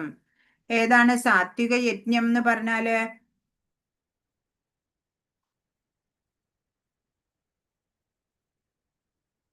സാത്വിക യജ്ഞം എന്ന് പറഞ്ഞാൽ ഫലോദ്ദേശമില്ലാതെ ചെയ്യുന്നതായിരിക്കണം. സശ്രദ്ധമായിട്ടും വേദവിധി പ്രകാരവും കർത്തവ്യബോധത്തോടെ ചെയ്യുന്ന യജ്ഞങ്ങള് സാത്വികമാണ്. അപ്പൊ ഈ യജ്ഞം എന്ന് പറഞ്ഞാൽ നമ്മൾ മുമ്പേ പഠിച്ചു, അഗ്നിയിൽ ഇങ്ങനെ നെയ്യ് കോരി ഒഴിക്കുക, അത് മാത്രമല്ല യജ്ഞം. ഒരു കർത്തവ്യമായിട്ട് ആരാധന നടത്തിയാൽ യജ്ഞാണ്. അതില് അച്ഛനമ്മമാരെ ശുശ്രൂഷിക്കലാവാം, മക്കളെ വളർത്തുക, എല്ലാം യജ്ഞമാണ് അല്ലെ. ഭഗവാനിൽ മനസ്സൂന്നിക്കൊണ്ട് ചെയ്യുമ്പോൾ അതെല്ലാം ഒരു ആരാധന തന്നെയാണ്. പ്രത്യേക ഉദ്ദേശം ഒന്നുമില്ല. ഭഗവാനെ വന്ദിക്കാനും പൂക്കളും ദ്രവ്യങ്ങളും സമർപ്പിക്കാനും ക്ഷേത്രത്തിൽ പോകുക, അല്ലാതെ ഒന്നും ചോദിച്ചു വാങ്ങാനല്ല അല്ലെ. അപ്പൊ നമ്മൾ വർഷങ്ങളായിട്ട് നമ്മുടെ മനസ്സില് ഹൃദയത്തില് അടിഞ്ഞുകൂടിയിരിക്കുന്ന പൊടിപടലങ്ങളൊക്കെ മാറ്റി ഹൃദയത്തില് ശുദ്ധീകരിക്കാം അല്ലെ. അങ്ങനെ അതിനൊക്കെ വേണ്ടിയിട്ടാണ് നമ്മൾ ഓരോ യജ്ഞരൂപത്തിലെ എല്ലാം ചെയ്യുന്നത്. ആരാധന, ഭഗവാനുള്ള ആരാധനയായിട്ട് നമ്മുടെ കർമ്മങ്ങളൊക്കെ മാറ്റുക. ഇപ്പൊ ജനന മരണ വൃത്തിയുടെ അഗ്നിയെ നശിപ്പിക്കുന്ന ആ ശ്രീകൃഷ്ണ സങ്കീർത്തനം അല്ലെ, അത് നമ്മൾ എപ്പോഴും ജപിക്കണം. അങ്ങനെ ചിത്തശുദ്ധി വരണം. അതാണ് യജ്ഞം, സാത്വിക യജ്ഞമായിട്ട് പറയാം. ഹരേ കൃഷ്ണ. ഇനി രാജസ യജ്ഞം എന്താണ്? അഭിസന്ധായ തു ഫലം ദംഭാർത്ഥമഭിജൈവയത് ഇജ്യതേ ഭരതശ്രേഷ്ഠ തം യജ്ഞം വിദ്ധി രാജസം. ഭൗതികമായ ഏതെങ്കിലും പ്രയോജനത്തിനു വേണ്ടിയോ ഗർവ് കാട്ടാനായോ അനുഷ്ഠിക്കപ്പെടുന്ന യജ്ഞം രാജസം എന്നറിയുക അല്ലയോ ഭരതശ്രേഷ്ഠ. പറയാണ്, എന്തെങ്കിലും പ്രയോജനം കിട്ടും എന്ന് വിചാരിച്ചിട്ട് ചെയ്യണത്, അല്ലെങ്കിൽ എൻ്റെ പത്രാസ് കാണിക്കാൻ, ഗർവ് കാണിക്കാൻ അല്ലെ, ഞാൻ ഇതൊക്കെ ചെയ്തു എന്ന് എല്ലാവരെയും കാണിക്കാൻ വേണ്ടിയിട്ട് അനുഷ്ഠിക്കപ്പെടുന്ന യജ്ഞത്തിനെ രാജസം എന്നാണ്, രാജസ വകുപ്പിലാണ് അത് വരിക. ഇനി താമസ കാറ്റഗറിയിൽ പെടുന്ന യജ്ഞം എന്താണ്? വിധിഹീനമസൃഷ്ടാന്നം മന്ത്രഹീനമദക്ഷിണം ശ്രദ്ധാവിരഹിതം യജ്ഞം താമസം പരിചക്ഷതേ. വേദോക്ത വിധികൾ അനുസരിക്കാതെയും പ്രസാദ വിതരണം, മന്ത്രോച്ചാരണം, പൂജാരിക്ക് ദക്ഷിണ എന്നിവ കൂടാതെയും വിശ്വാസമില്ലാതെയും ചെയ്യപ്പെടുന്ന യജ്ഞം തമോ ഗുണമുള്ളതാണ്. ഇപ്പൊ വേദവിധികൾ അനുസരിക്കാതെ ചെയ്യുന്ന യജ്ഞം, യജ്ഞത്തിൽ പങ്കെടുക്കുന്ന ഭക്തർക്ക് പ്രസാദ വിതരണം വേണം, അത് ചെയ്യില്ല. മന്ത്രോച്ചാരണം ഉണ്ടാവില്ല, പൂജാരിക്ക് ദക്ഷിണ കൊടുക്കുന്നുണ്ടാവില്ല. അങ്ങനെയൊക്കെ വിശ്വാസം ഇല്ലാണ്ട് ചെയ്യണ യജ്ഞമാണ് തമോ ഗുണത്തിൽ പെടുന്ന യജ്ഞം. ഇനി തപസ്സുകളെ പറ്റിയിട്ടാണ് പറയണത്. 14 ദേവദ്വിജ ഗുരുപ്രാജ്ഞ പൂജനം ശൗചമാർജവം ബ്രഹ്മചര്യമഹിംസാച ശാരീരം തപ ഉച്യതേ. ഇപ്പൊ ശരീരം കൊണ്ട്, മനസ്സുകൊണ്ട്, വാക്കുകൊണ്ട് ഒക്കെ നമുക്ക് തപസ് ഉണ്ടാവും. ഇപ്പൊ BMW എന്നാ പറയാ, കാറല്ല. BMW എന്ന് പറഞ്ഞ ബോഡി മൈൻഡ് വേർഡ്സ്, അങ്ങനെ ഈ മൂന്നും കൊണ്ട് നമ്മൾ തപസ് ചെയ്യും. അതെങ്ങനെയാണെന്ന് ഭഗവാൻ പറഞ്ഞു തരാണ്. പരമപുരുഷൻ, ബ്രാഹ്മണൻ, ആധ്യാത്മിക ആചാര്യൻ, മാതാപിതാക്കൾ തുടങ്ങിയ ഉന്നതർ എന്നിവരെ ആരാധിക്കൽ, ദേഹശുദ്ധി, ലാളിത്യം, ബ്രഹ്മചര്യം, അഹിംസ എന്നിവയെ ശാരീരികമായ തപസ് എന്ന് പറയും. ശാരീരികമായിട്ടുള്ള തപസ് ഏതൊക്കെയാണ്? മുതിർന്നവരെ, പൂജനീയരായവരെ, അവരെയൊക്കെ ആരാധിക്കുക, ദേഹശുദ്ധി ഉണ്ടാവുക, ലാളിത്യം ഉണ്ടാവുക, ബ്രഹ്മചര്യം, അഹിംസ ഇതൊക്കെ ഉണ്ടാവുക. അങ്ങനെയുള്ളതാണ് ശാരീരികമായ തപസ് എന്ന് പറയാ. ഇപ്പൊ ശരീരം കൊണ്ട്, വാക്കുകൊണ്ട്, മനസ്സുകൊണ്ട് 3 തരത്തിൽ തപസ് ചെയ്യാൻ പറ്റും. അതിനെയാണ് BMW എന്ന് പറയാ, ബോഡി, മൈൻഡ്, വേർഡ്സ്. ഇപ്പൊ ശരീരത്തിന്റെ തപസ് എങ്ങനെയാണെന്ന് ഇവിടെ പറഞ്ഞു. ഇനി അനുദ്വേഗകരം വാക്യം, സത്യം പ്രിയഹിതം ചെയ്യത്, സ്വാധ്യായാഭ്യസനം ചൈവ വാങ്മയം തപ ഉച്യത്തെ. ശരീരം, വാക്ക്, മനസ്സ് ഇവയുടെ ശുദ്ധി ഉണ്ടാവണം, അല്ലെ? ജീവിതം പൂർണ്ണവും സഫലവുമാക്കാൻ വേണ്ടിയിട്ട് ഇപ്പോ പെരുമാറ്റത്തിൽ ലാളിത്യം വേണം, ബ്രഹ്മചര്യം, ബാഹ്യ ആഭ്യന്തര ശുചിത്വം വേണം, മുതിർന്നവരെ ബഹുമാനം വേണം. അതാണ് ശരീരം കൊണ്ടുള്ള തപസ്. ഇനി വാക്കുകൊണ്ടുള്ള തപസ് എന്താണ്? സത്യവും പ്രയോജനകരവും കേൾക്കുന്നവർക്ക് ഉദ്വേഗം ഉണ്ടാക്കാത്തതും ഹിതകരവുമായ സംഭാഷണവും പതിവായുള്ള വേദമന്ത്ര ഉച്ചാരണവുമാണ് വാങ്മയമായ തപസ്. ഇപ്പൊ വാക്കുകൊണ്ടുള്ള തപസ് എന്ന് പറഞ്ഞാല് മറ്റുള്ളവർക്ക് വ്യാകുലതയുണ്ടാക്കുന്ന തരത്തിൽ നമ്മൾ സംസാരിക്കരുത്, നിരർത്ഥകമായിട്ട് സംസാരിക്കരുത്. ആധ്യാത്മിക വൃത്തങ്ങളിലെ സംഭാഷണ വിഷയം വേദഗ്രന്ഥങ്ങളെ മുൻനിർത്തിയിട്ടാകണം. നമ്മൾ പറയുന്നതിന് ഉപോദ്ബലകമായിട്ട് വൈദിക പ്രമാണങ്ങളിൽ നിന്ന് ഉദ്ധരിക്കാൻ സാധിക്കണം, അല്ലേ? അപ്പോഴാണ് അതിന്റെ പ്രാമാണികത ഉണ്ടാവുക. അപ്പോ സത്യമായിട്ട്, പ്രയോജനകരമായിട്ട്, കേൾക്കുന്നവർക്ക് സംഭ്രമം ഉണ്ടാക്കാത്ത വിധത്തില് ഹിതകരമായ സംഭാഷണം, പിന്നെയോ പതിവായിട്ടുള്ള മന്ത്രോച്ചാരണം വേണം. അതാണ് വാക്കുകൊണ്ടുള്ള തപസ് എന്ന് ഭഗവാൻ പറയാണ് ഇവിടെ. മനപ്രസാദ സൗമ്യത്വം, മൗനമാത്മവിനിഗ്രഹ, ഭാവസംശുദ്ധിരിത്യേതത് തപോ മാനസമുച്യത്തെ. സംതൃപ്തി, സൗമ്യത, മൗനം, ആത്മസംയമനം, സ്വഭാവശുദ്ധി എന്നിവ മാനസികമായ തപസ്സിൽ പെടുന്നു. അപ്പൊ മാനസികമായ തപസ് എന്താണ്? മനസ്സിന്റെ തപസ് സന്തോഷവാനും സൗമ്യനുമായിട്ട് ഇരിക്കുക എന്നുള്ളതാണ്. കൂളായിട്ട് ഇരിക്കുക എന്നൊക്കെ പറയില്ലേ നമ്മള്? ഇന്ദ്രിയ ഭോഗങ്ങളിലൊക്കെ വിരക്തി ഉണ്ടാവുക, അന്യർക്ക് നന്മ ചെയ്യേണ്ടതിനെ പറ്റി എപ്പോഴും ചിന്തിക്കാൻ മനസ്സിനെ പ്രേരിപ്പിക്കുക, അല്ലെ? ഇപ്പൊ നമ്മള് പരിശുദ്ധി എങ്ങനെയാ നേടുക? പുരാണ കഥകളിൽ നിന്ന് പോലും ജ്ഞാനം ഉൾക്കൊണ്ട് നമുക്ക് പരിശുദ്ധി നേടാൻ പറ്റും. അപ്പോ BMW പറഞ്ഞു ഇവിടെ, ബോഡി, മൈൻഡ് ആൻഡ് വേർഡ്സ്.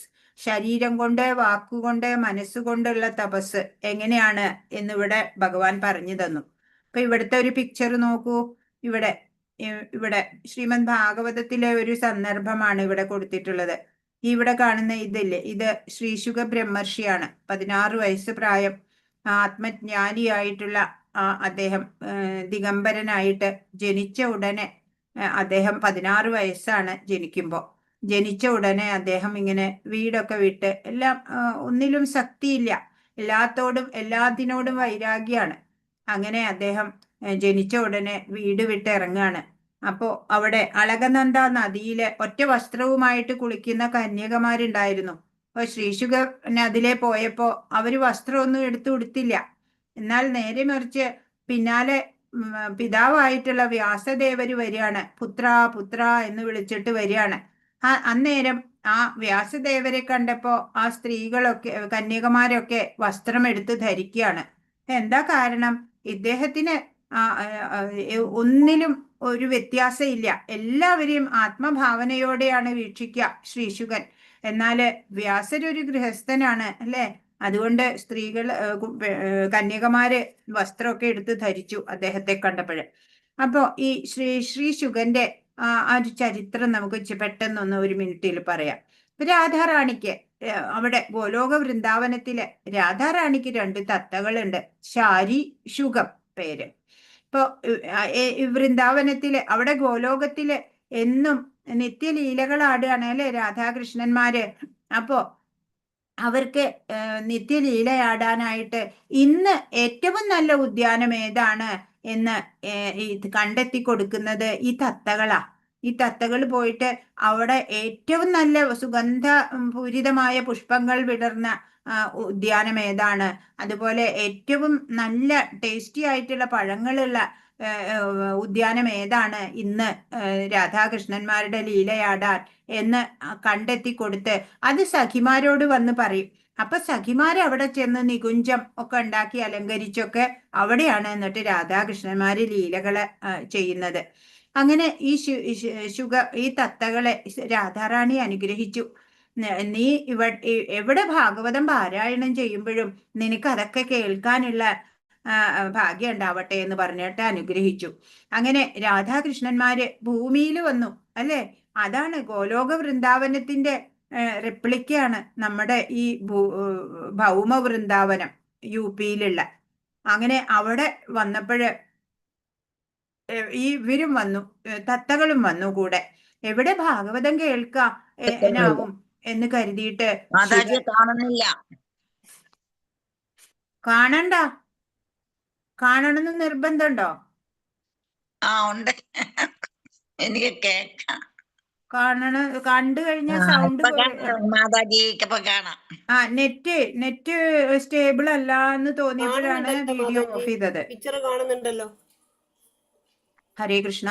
അപ്പോ രാധാകൃഷ്ണന്മാര് ഭൂമിയിൽ വന്ന വേളയില് തത്തകളും ഭൂമിയിൽ വന്നു. അങ്ങനെ എവിടെയാണ് ഭാഗവതം കേൾക്കാൻ സാധിക്കണേ എന്ന് കരുതി ഇങ്ങനെ നോക്കിയപ്പോ എന്താ, ഭൂമിയിൽ അവിടെയൊക്കെ തെരഞ്ഞപ്പോ കൈലാസത്തില് ശിവൻ പാർവതി ദേവിക്ക് ഭാഗവതം പറഞ്ഞു കൊടുക്കുന്നത് കണ്ടു. അതിനടുത്ത് ചെന്നിരുന്നു. ഇപ്പൊ പരമശിവൻ കഥ പറയുമ്പോഴ് പാർവതി ദേവി മൂളുന്നുണ്ട്. കുറെ കഴിഞ്ഞ് പാർവതി ദേവി ഉറങ്ങിപ്പോയി.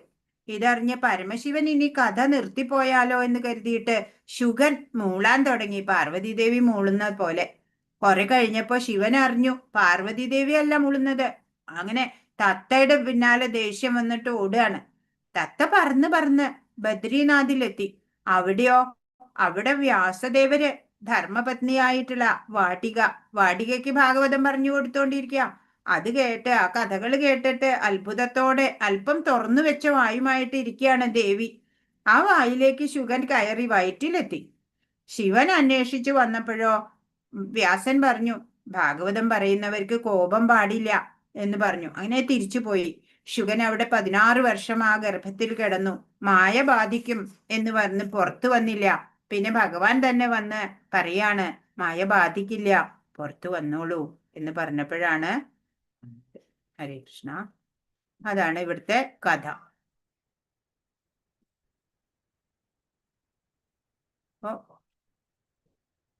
അപ്പൊ ഈ 3 തപസ്സുകളെ പറഞ്ഞില്ലേ നമ്മള്, ശരീരം കൊണ്ട്, വാക്കുകൊണ്ട്, മനസ്സുകൊണ്ട് ഒക്കെ തപസ് എന്ന് പറഞ്ഞു. ഇനി ആ തപസ് എപ്പോഴാണ് സാത്വികമാവണത് എന്നാണ്. ശ്രദ്ധയാ പരയാ തപ്തം തപസ്ത്രിവിധം നരൈ അബലാകാംക്ഷിഭിർയുക്തൈ സാത്വികം പരിചക്ഷതേ. ഈ 3 വിധം തപസ്സും ആധ്യാത്മിക വിശ്വാസത്തോടെയും ഭൗതിക നേട്ടങ്ങളെ ആഗ്രഹിക്കാതെയും പരമപുരുഷനു വേണ്ടി മാത്രം അനുഷ്ഠിച്ചു പോന്നാൽ സാത്വികമെന്ന് പറയാം. അപ്പോ ഈ BMW ബോഡി മൈൻഡ് വേർഡ്സ് വെച്ചിട്ടുള്ള ആ തപസ്സുണ്ടല്ലോ, 3 കൊണ്ടുള്ള തപസ്, അത് ആധ്യാത്മിക വിശ്വാസത്തോടെയും ഭൗതിക നേട്ടങ്ങൾ ആഗ്രഹിക്കാതെയും ഭഗവാന് വേണ്ടി മാത്രം അനുഷ്ഠിക്കുകയാണെങ്കിൽ അതിനെ സാത്വിക തപസ് എന്ന് പറയാം എന്നാണ്. ഹരേ കൃഷ്ണ. 18. സത്കാരമാന പൂജാർത്ഥം തപോദംഭേന ചൈവയത് ക്രിയതേ തദിഹ പ്രോക്തം രാജസം ചലമധ്രുവം. ബഹുമതിയും ആരാധനയും നേടാനോ അഹങ്കാരം കൊണ്ടോ ചെയ്യപ്പെടുന്ന തപസ് രാജസമാണ്, ക്ഷണികവും അനിശ്ചിതവുമാണത്. പറയാണ്, ബഹുമതി നേടാൻ അല്ലെ, ഞാൻ ഇത് ചെയ്തു എന്നുള്ള പേരും പെരുമയും ഒക്കെ വരാൻ, ആരാധന നേടാൻ ഒക്കെ അഹങ്കാരം കൊണ്ടൊക്കെ ചെയ്യണ തപസ് രാജസമായിട്ട് വരും. ക്ഷണികമാണ്, അനിശ്ചിതവുമാണ് അത്. മൂഢഗ്രാഹേണാത്മനോ യത് പീഠയാ ക്രിയതേ തപ പരസ്യോത്സാദനാർത്ഥം വാ തത്താമസമുദാഹൃതം. മൂഢബുദ്ധി മൂലം സ്വയം പീഡനം അനുഭവിച്ചോ അന്യരെ പരിക്കേൽപ്പിക്കാനോ നശിപ്പിക്കാനോ ഉദ്ദേശിച്ചോ ചെയ്യപ്പെടുന്ന തപസ് തമോ ഗുണപ്രധാനമാണ്. ഇപ്പോ ഇല്ലായ്മ മൂലം ഇപ്പൊ ഹിരണ്യകശിപു 1,00,000 വർഷം തപസ് ചെയ്ത് ശക്തി നേടി. പക്ഷേ ഭഗവാന് ഹിരണ്യകശിപുവിനെ വധിക്കാൻ 1 സെക്കൻഡേ വേണ്ടി വന്നുള്ളൂ അല്ലെ. ഇപ്പൊ രാവണനോ ശിവനെ തപസ് ചെയ്ത് പ്രീതിപ്പെടുത്തി. പക്ഷെ ശിവൻ തന്നെ ഹനുമാനായിട്ട് രാവണനെ നിഗ്രഹിക്കാൻ പ്രധാനിയായി. അപ്പോ അസുരന്മാരെ അനശ്വരത നേടാനും ദേവന്മാരെ ഹിംസിക്കാനൊക്കെ വേണ്ടിയിട്ട് കഠിന തപസ് അനുഷ്ഠിക്കും, എന്നിട്ട് വരങ്ങൾ നേടാൻ വേണ്ടിയിട്ട്. അപ്പൊ അതൊക്കെ തമോ ഗുണപ്രധാനമായ തപസ്സുകളാണ്. അന്യരെ നശിപ്പിക്കാനുള്ള തപസ് തമോ ഗുണത്തിൽപ്പെടും. ഇനി ദാനത്തിനെ പറ്റിയിട്ടാണ്. ദാനങ്ങള് സാത്വികം, രാജസം, താമസം എന്ന വിഭാഗത്തിൽ വരുന്ന ദാനത്തെ പറ്റി പറയാണ് 20-ാമത്തെ ശ്ലോകം.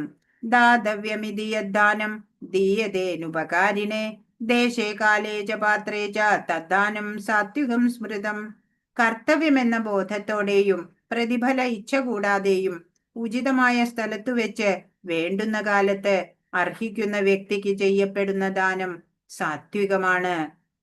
പറയാണ്, കർത്തവ്യം എന്നുള്ള ആ ബോധത്തോടെ ചെയ്യണം, ഫലേച്ഛ കൂടാതെ ചെയ്യണം, ഉചിതമായ സ്ഥലത്ത് വെച്ചിട്ട് വേണ്ട സമയത്ത് അർഹിക്കുന്ന വ്യക്തിക്ക് ചെയ്യുന്ന ആ ദാനം ഉണ്ടല്ലോ, അത് സാത്വിക ദാനമായിരിക്കും എന്ന്. ഇപ്പൊ ഇവിടെ ദാനം നൽകുന്നതിന് വേണ്ട പാരമീറ്റേഴ്സ് പറയാണ്. ആധ്യാത്മിക കർമ്മങ്ങളിൽ ഏർപ്പെടുന്നവർക്കായിട്ട് ദാനം ചെയ്യണം. വൈദിക നിർദ്ദേശാനുസരണം ആത്മീയ ഉത്കർഷത്തിനുതകുന്ന ദാനങ്ങള് സാത്വികങ്ങളാണ് എന്ന് പറയാണ്. ഇപ്പൊ ഇവിടെ പിക്ചറിൽ നോക്കൂ, നമ്മുടെ സന്യാസിമാരാണ്, ഇസ്കോണിന്റെ സന്യാസിമാര്. അവര് ബുക്ക് ഡിസ്ട്രിബ്യൂഷൻ ഒക്കെ നടത്തുകയാണ്. എല്ലാവർക്കും ഭഗവാന്റെ ശാസ്ത്രങ്ങളൊക്കെ മനസ്സിലാക്കാൻ വേണ്ടിയിട്ട് ഒരു വെയിലത്തൊക്കെ അവര് റോട്ടിൽ ഇറങ്ങി നിന്ന് ഇങ്ങനെ എല്ലാവർക്കും ഭഗവത്ഗീത, ഭാഗവതം ഇതെല്ലാം ഡിസ്ട്രിബ്യൂട്ട് ചെയ്യാണ്. എല്ലാവരെയും ഭഗവതോന്മുഖമാക്കുക, അതിനു വേണ്ടിയിട്ട് അവര് നിസ്വാർത്ഥമായിട്ട് സേവനം അനുഷ്ഠിക്കുകയാണ്. അതൊക്കെ സാത്വികമായ പ്രവൃത്തി തന്നെയാണ്.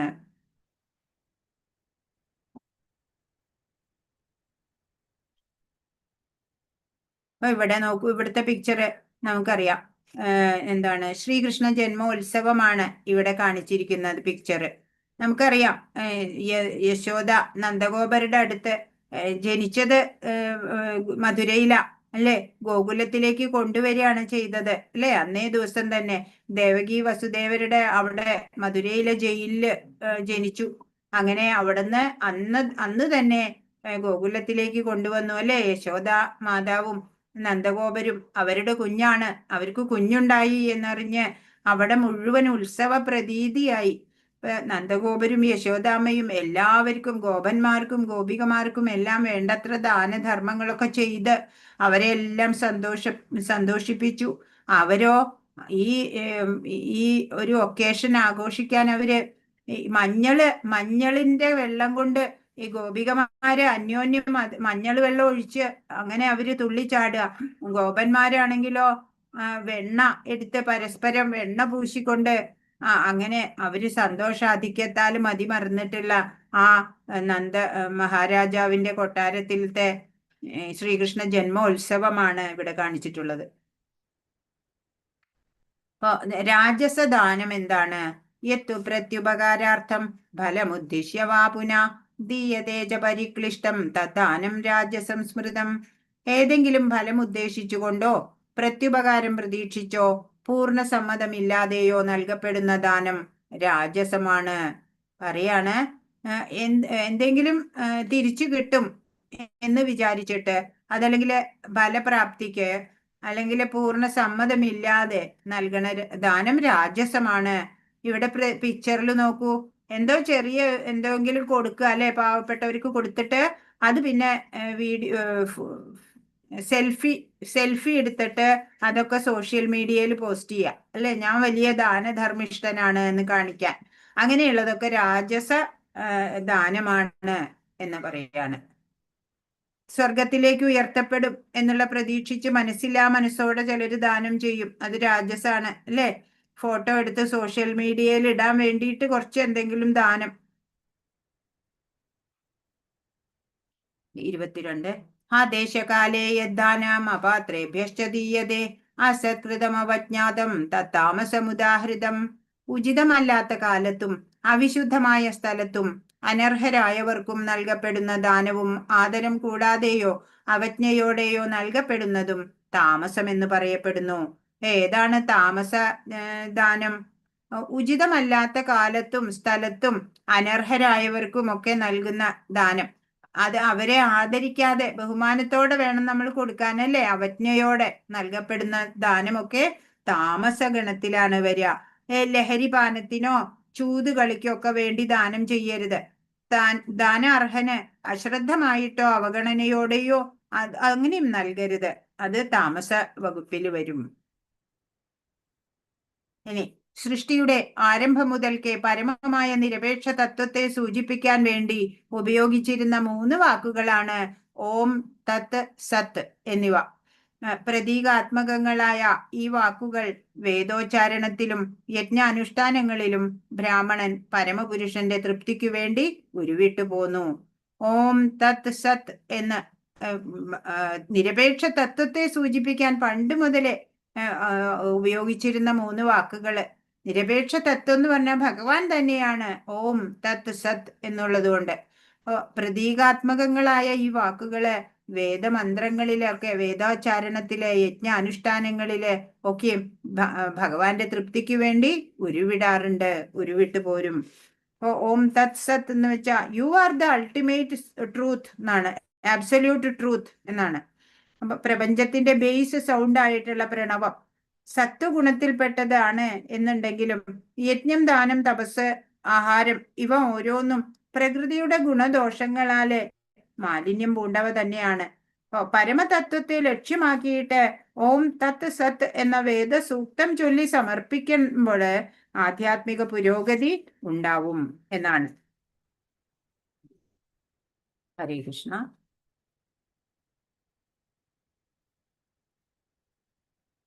അതുകൊണ്ട് വൈദിക നിയന്ത്രണം അനുസരിച്ച് യജ്ഞദാന തപസ്സുകൾ അനുഷ്ഠിക്കുന്ന അതീന്ദ്രിയവാദികൾ പരമപുരുഷനെ പ്രാപിക്കുന്നതിനായി എപ്പോഴും ഓം എന്ന വാക്കോട് കൂടിയാണ് എല്ലാം ആരംഭിക്കുന്നത്.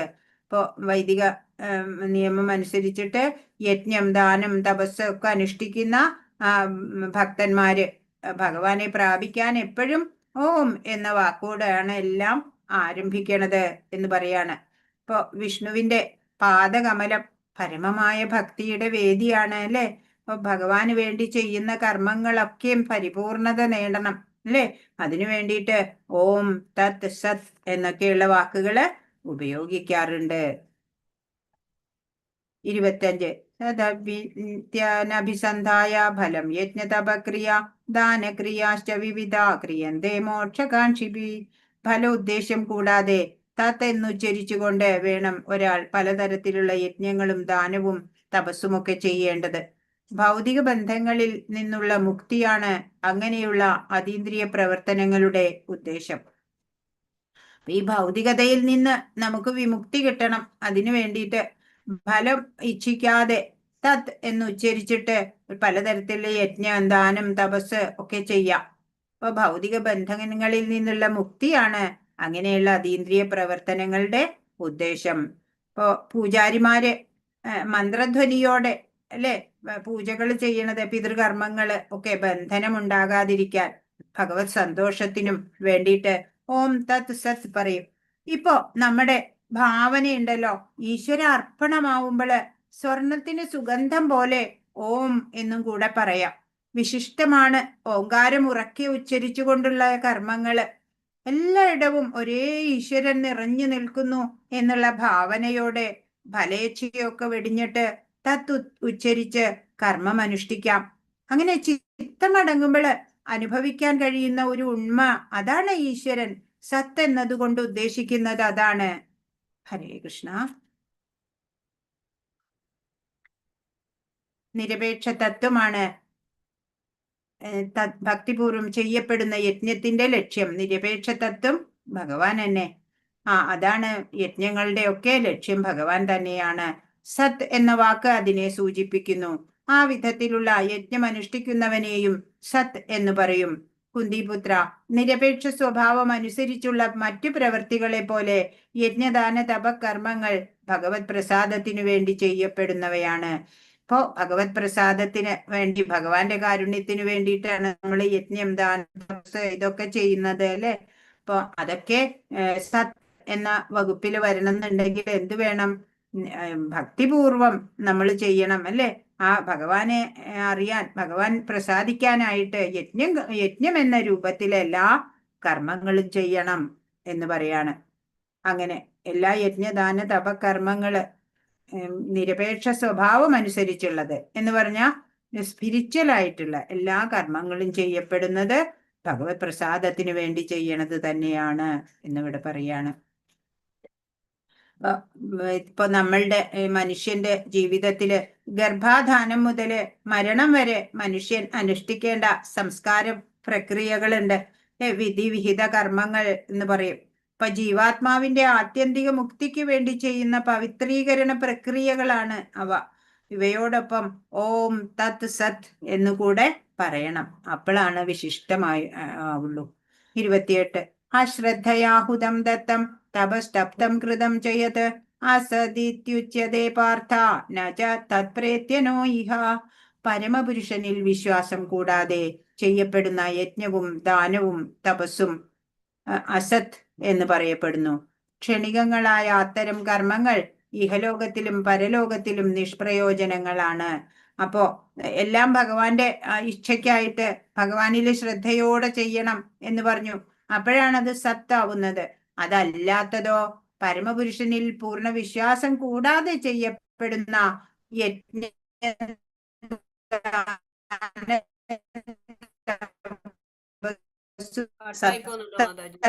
അസത്താണ് അതൊക്കെ. ഇപ്പോ ഭഗവത് പ്രീതിക്ക് അല്ലാതെ ചെയ്യുന്നതൊന്നും ഫലപ്രദമാവില്ല അല്ലേ. ഇപ്പോ ഹരേ കൃഷ്ണ. മാതാജി സൗണ്ട് കട്ടായി പോന്നു. ഞാന് വീഡിയോ ഓഫ് ചെയ്തു. ഇപ്പൊ കേൾക്കാമോ? ഇപ്പൊ ക്ലിയർ ആണ്. അങ്ങനെ ക്ഷണികങ്ങളായിട്ടുള്ള ആ അസത്ത് വിഭാഗത്തിൽ പെടുന്ന അതെന്ന് വെച്ചാൽ പൂർണ്ണ വിശ്വാസമില്ലാതെ ചെയ്യുന്ന യജ്ഞം ദാനം തപസ്സൊക്കെ ക്ഷണികങ്ങളായ കർമ്മങ്ങള് ആണ്. അതൊക്കെ അതുകൊണ്ട് ഇഹലോകത്തിലും പരലോകത്തിലും ഒന്നും പ്രയോജനം ഉണ്ടാവില്ല. അതെല്ലാവരുടെയും നിഷ്പ്രയോജനങ്ങളാണ് എന്ന് ഭഗവാൻ പറയാണ്. ഹരേ കൃഷ്ണ. ഗോലോക ചാർട്ട് നമ്മൾ അന്ന് കണ്ടതാണ്. ഹരേ കൃഷ്ണ കൃഷ്ണ കൃഷ്ണ ഹരേ ഹരേ, ഹരേ രാമ രാമ രാമ ഹരേ ഹരേ. വാഞ്ചാകൽപതരുഭ്യശ്ച കൃപാ സിന്ധുഭ്യ ഏവ ച പതിതാനാം പാവനേഭ്യോ വൈഷ്ണവേഭ്യോ നമോ നമഃ. അനന്തകോടി വൈഷ്ണവ വൃന്ദ കി ജയ്. ശ്രീല പ്രഭുപാദ് കി ജയ്. ഗുരു മഹാരാജ് കി ജയ്. ഹരേ കൃഷ്ണ.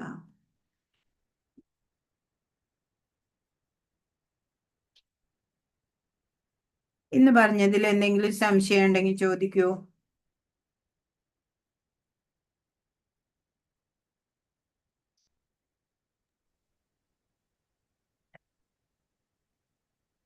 ശ്രദ്ധ എന്നതിന്റെ അർത്ഥം? ശ്രദ്ധ, ദൃഢവിശ്വാസം. ഏതില്?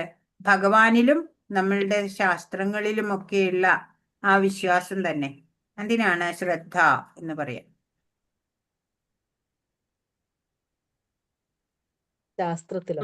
ഭഗവാനോട് അർജുനൻ എന്താ? ശ്ലോകം 1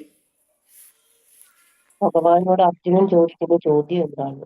എന്താ ചോദിച്ചേ? ശാസ്ത്രവിധികളെ ഒന്നും പിന്തുടരാതെ തങ്ങളുടെ സ്വന്തം ഭാവനയനുസരിച്ച് ആരാധന ചെയ്യുന്നവരുടെ സ്ഥിതി എന്താണ്? സത്വ രജസ് തമോ ഗുണങ്ങളിൽ ഏതാണ് അവരിൽ കാണുന്നത്? ഏതാണ്? അല്ല, അതാണ് ചോദ്യം. ശ്ലോകം 4 എന്താണ് പറയുന്നത്? എന്താ പറയണേ? സാത്വികരായ ജനങ്ങൾ ദേവന്മാരെയും രാജസ സ്വഭാവികൾ സൂര്യന്മാരെയും തമോ ഗുണ പ്രധാനികൾ ഭൂതപ്രേതങ്ങളെയും ആരാധിക്കുന്നു.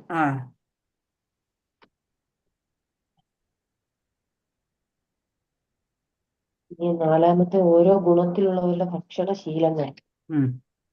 സാത്വികരെങ്ങനെയാ ആഹാരം?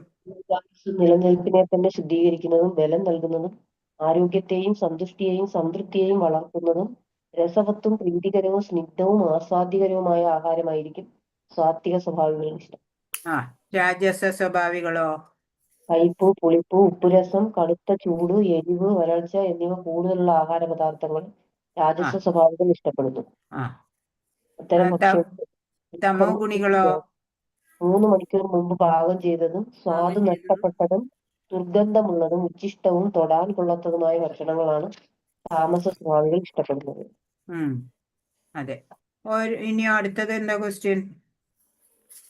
ഓരോ ഗുണത്തിലുള്ളവരുടെ യജ്ഞം. അപ്പോ സാത്വിക യജ്ഞം പറയണം, രാജസ യജ്ഞം, താമസ യജ്ഞം എന്താണ് എന്ന് പറയണം. എന്താണ് സാത്വികം? ഫലോദ്ദേശമില്ലാതെയും സശ്രദ്ധമായും വേദവിധി പ്രകാരം കർത്തവ്യബോധത്തോടെ അനുഷ്ഠിക്കപ്പെടുന്നതാണ് സാത്വിക ഗുണത്തിലുള്ളവരുടെ യജ്ഞം. ഭൗതികമായ പ്രയോജനത്തിന് വേണ്ടിയോ ഗർവ് കാട്ടാനായോ അനുഷ്ഠിക്കുന്ന യജ്ഞം രാജസം യജ്ഞം എന്നറിയപ്പെടുന്നു. വേദോക്ത വിധികൾ അനുസരിക്കാതെയും പ്രസാദ വിതരണം, മന്ത്രോച്ചാരണം, പൂജാരിക്ക് ദക്ഷിണ എന്നിവ കൂടാതെയും വിശ്വാസമില്ലാതെയും ചെയ്യപ്പെടുന്ന യജ്ഞം തമോ ഗുണമുള്ളതാണ്. അതെ. അടുത്തത് ഓരോ ഗുണത്തിലുള്ളവരുടെ ദാനം. ഇങ്ങനെയാ സാത്വികം. കർത്തവ്യബോധത്തോടെയും പ്രതിഫലേച്ഛ കൂടാതെയും ഉചിതമായ സ്ഥലത്ത് വെച്ച് വേണ്ടുന്ന കാലത്ത് അർഹിക്കുന്ന വ്യക്തിക്ക് ചെയ്യപ്പെടുന്ന ദാനം സാത്വികം. ഏതെങ്കിലും ഫലം ഉദ്ദേശിച്ചുകൊണ്ടോ പ്രത്യുപകാരം പ്രതീക്ഷിച്ചോ പൂർണ്ണ സമ്മതമില്ലാതെയോ നൽകുന്ന ദാനം രാജസം. ഉചിതമല്ലാത്ത കാലത്തും അവിശുദ്ധമായ സ്ഥലത്തും അനർഹരായവർക്ക് നൽകപ്പെടുന്ന ദാനവും ആദരം കൂടാതെയോ അവജ്ഞയോടോ നൽകുന്ന ദാനം താമസം. അതെ.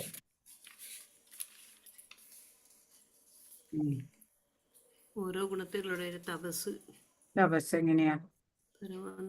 സത്യവും പ്രയോജനകരവും കേൾക്കുന്നവർക്ക് ഉദ്യോഗം ഉണ്ടാക്കാത്തതും ഹിതകരവുമായ സംഭാഷണവും പതിവായുള്ള വേദമന്ത്രോച്ചാരണമാണ് വാങ്മയമായ തപസ്. 3 തപസ്സിന്റെ അല്ലല്ല, ഓരോ ഗുണത്തിലുള്ളവരുടെ തപസ് ചോദിക്കുമ്പോ ശാരീരിക തപസ്, വാങ്മയ തപസ്, ശാരീരിക,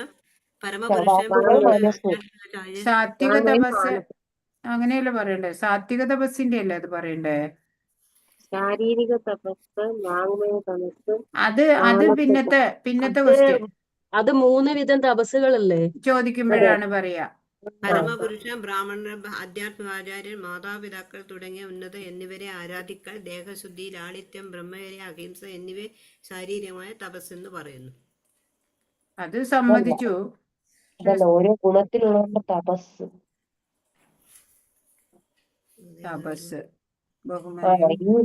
ശാരീരികമായും വാക്കുകൾ കൊണ്ടും മനസ്സുകൊണ്ടുമുള്ള തപസ് ആധ്യാത്മിക വിശ്വാസത്തോടെയും ഭൗതിക നേട്ടങ്ങളെ ആഗ്രഹിക്കാതെയും പരമപുരുഷന് വേണ്ടി മാത്രം അനുഷ്ഠിച്ചു പോന്നാൽ അത് സാത്വികമായ തപസ്. 17, 18, 19. ബഹുമതിയും ആരാധനയും നേടാനോ അഹങ്കാരം കൊണ്ടോ ചെയ്യപ്പെടുന്ന തപസ്.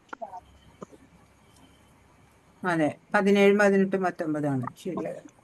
മൂഢബുദ്ധി മൂലം സ്വയം പീഡനം അനുഭവിച്ചോ അന്യരെ പരിക്കേൽപ്പിക്കാനോ നശിപ്പിക്കാനോ ഉദ്ദേശിച്ചോ ചെയ്യപ്പെടുന്ന തമസ് തമോ ഗുണപ്രദം. 3 വിധം തപസ് ചോദിക്കുമ്പോ പറയണം BMW പറയണം അല്ലേ? Body, mind, words. അപ്പൊ ഇവിടുത്തെ പിക്ചർ നമ്മൾ പറഞ്ഞില്ല അല്ലേ? ഇവിടുത്തെ പിക്ചർ എന്താ? ഇവിടുത്തെ പിക്ചറുകളൊക്കെ തീർത്ഥാടനം നടത്തല് അല്ലേ? അതൊക്കെ സാത്വികമായിട്ടുള്ള കർമ്മങ്ങളായിരുന്നു. നമ്മൾ പറയാൻ വിട്ടുപോയി.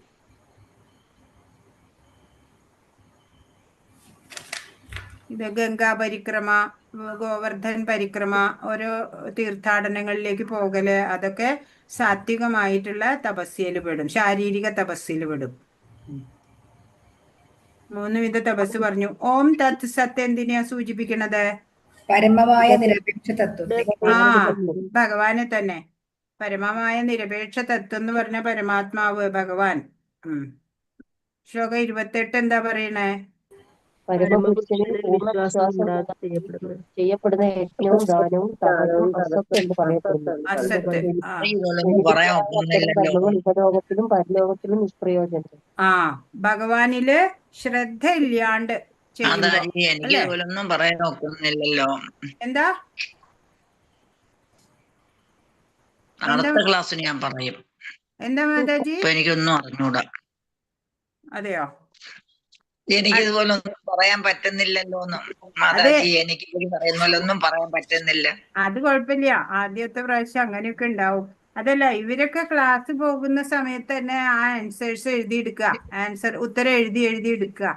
അപ്പോഴാ അവർക്ക് അത് വായിച്ച് പറയാൻ പറ്റുന്നതേ. ശരി അത്ര മാതാജി. ക്ലാസ്സിൽ നല്ല ശ്രദ്ധയോടെ ഇരിക്കാൻ വേണ്ടിയിട്ട് കൊടുക്കുന്ന ചോദ്യങ്ങളാ ഇതൊക്കെ. അപ്പോ ഞാൻ അവരെയൊക്കെ അല്ലെങ്കിൽ പ്രായം ചെന്ന ഒരു ആളാ, അതുകൊണ്ട് ഒക്കുന്നില്ല. അത് പ്രായമൊന്നും, അതൊക്കെ വെറും നമ്പർ മാത്രം. പ്രായമൊന്നും നമ്മൾ നോക്കേണ്ട ആവശ്യമില്ല. ഒൻപതാമത്തെ ഒന്നും കൂടെ പറഞ്ഞുതരോ മാതാജി? എന്താ? ഒൻപത് പരമമായ നിരപേക്ഷവ ഭഗവാൻ തന്നെ.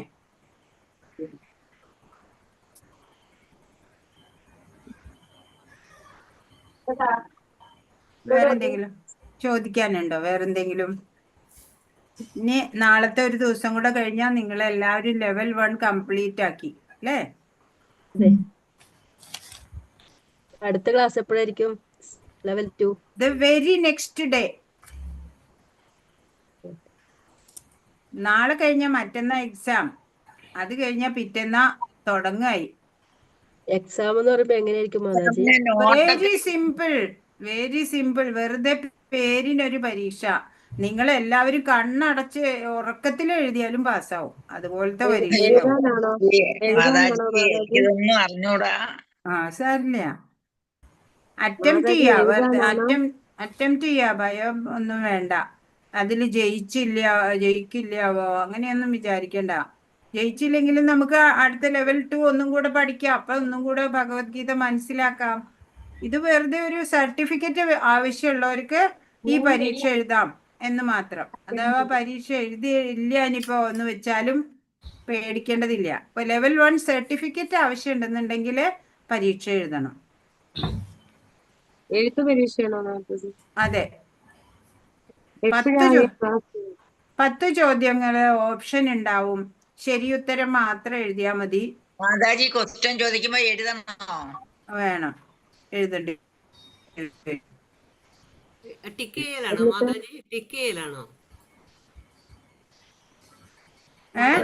ടിക്ക് ചെയ്യലാണോ? അത് ആൻസർ ടിക്ക് ചെയ്യലാണോ? ടിക്ക് ചെയ്താ പോരാ, നിങ്ങൾ എഴുതണം.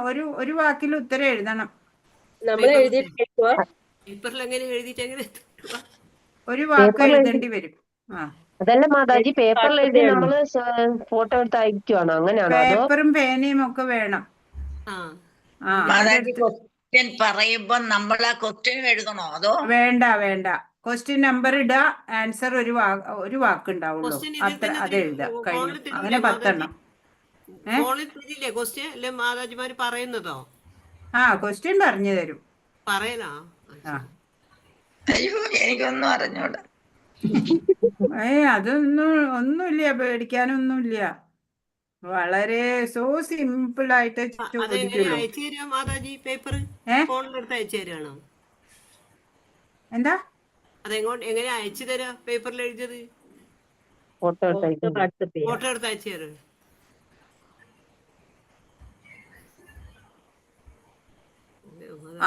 അതൊക്കെ ഒരു സൂത്രം ഉണ്ട്. അതൊക്കെ അപ്പം ഇപ്പൊ നമ്മള് ഈ നെറ്റിയില് തിലകം തൊടുന്നുണ്ട്. അത് എന്ത് ഉപയോഗിച്ചിട്ടാ തിലകം തൊടുക?